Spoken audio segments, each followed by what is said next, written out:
Hello everyone, I want to welcome you to Not Your Journey to Take book launch celebration. This is my first book, and what we're going to do today is we're going to talk about Not Your Journey to Take. I have my sister here, Benita Jefferson, and Benita is going to walk us through what we're going to do today as far as telling you about Not Your Journey to Take, telling you about the book. My mother is also here, so she will be able to have her join us as part of the Not Your Journey to Take book celebration. It says, yes, hi Kesha. I'm so excited about you and your journey with going through the Not Your Journey to Take. So this is an awesome journey. We're talking about different roads, and we're talking about different roads that that you have been walking on. Basically, the dirt road, the clay road, and the road to glory.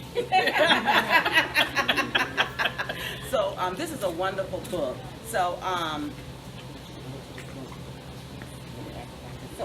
I have really 3 questions that I want to take you on a journey with, so that you can be able to take your audience here on a journey. The first question I want you to just basically start off with, just telling us, why did you write this book? well, I wrote the book because 2 of my brothers were in prison at the same time, and with that being said, it is definitely a journey that you're on. Your brothers or your family, when they go to prison, it's not just them. You're dealing with it. You have canteen because you're sending money all the time, right? You have to go visit. If they're not locally, you have to travel. So with that being said, there's a lot that goes into having to deal with your family members being incarcerated. They have a lot of programs, but the programs are not for those family members. The programs are only for those who are incarcerated. So with that being said, I felt like that there was a need for people like my mother and I dealing with that adversity. And dealing with that adversity, we didn't know where to start, what to do, how to handle it, or anything like that.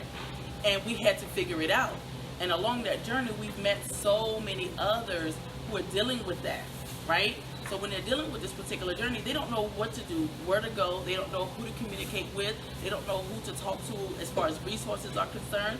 So it really became a focus of mine, because it took a lot for us to figure it out. It took years.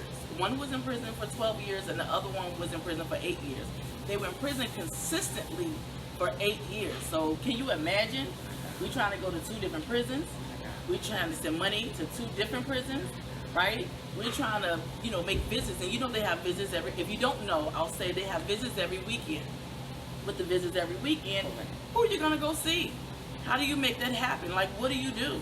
So with that being said, it's just a difficult process to have to endure when you have to go through that and there's no resources for you. So my book is to create a resource for you, and later this year I have a workshop program to be able to help family members to go through that journey. That's great. That's wonderful. Looking forward to that. Definitely. But can you also share with us how both your mother and your brothers feel about you writing this book? Okay, so my brothers were not enthused at first. My younger brother was like, what do you mean? What kind of book are you writing? What, you telling our business?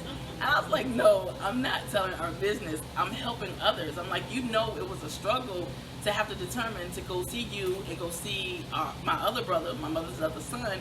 We had to figure out who we were going to go see.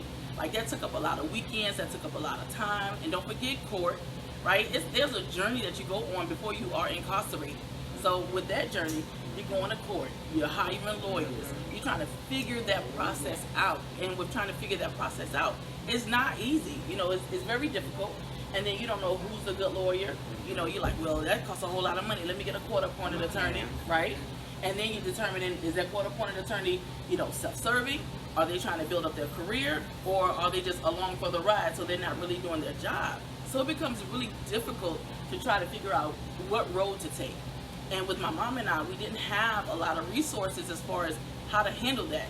So with that being said, we figured it out along the way. And it wasn't easy. I can promise you that. It wasn't easy. But now that we know, we can teach others how to do it, so it's not a burden. It's not so heavy on you. You're not going to sleep at night trying to figure it out. Am I going to send them some money? Am I going to pay my rent? Am I going to pay my phone bill? Am I going to send them some phone money? Because let me tell you, prison is a business. So not only are you sending money to canteen, you have to send money for the phone. then you have to send money for other things. And every year, like November, December, they have these packages that's like $300 and $400 in addition to what you're already paying for. So it was just a difficult process for us and very, very expensive. And you were saying teach others how to do it. So, not really. So, well, I was saying she was talking about teach others how to do it.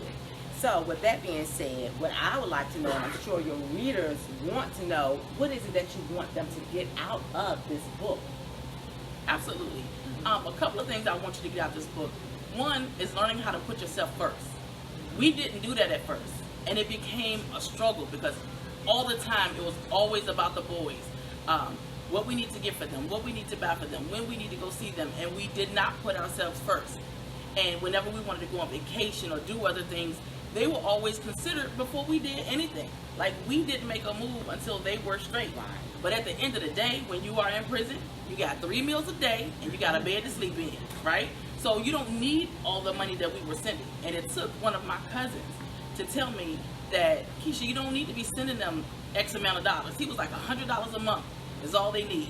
They got 3 hots in a cot and it's all good. As a family member, you don't see it that way. You're like, that's my brother. I can't let them be out there like that. I cannot let them not have. If they're telling you, oh, I need this, I need that. I've never been to prison. My mother and I have never been to prison. So we don't know. So many families get caught up in that triangle of, I'm trying to take care of my loved one. I'm trying to pay for this. I'm trying to pay for that, because that's what they tell us. Not knowing you don't have to spend all that money. You don't have to give them all the money that they're asking for. And I can tell you, if we could file them on our taxes, we would have some awesome returns. Oh, wow. So, you said your mother is here. Is your mother here in the Yes, audience? yes. Give me one moment. My mother is here, so she and I are going to switch places for just a few moments. But I want to thank everybody for joining us live. I do apologize about the inconvenience of starting late. It is raining in Virginia, so there were some technical difficulties. However, although we were late, we are here, and I thank you and I appreciate you for joining. So my mother, here's my mom, so give me just 1 second. My mom is Miss Sheila, and here she comes. Hey, Mama.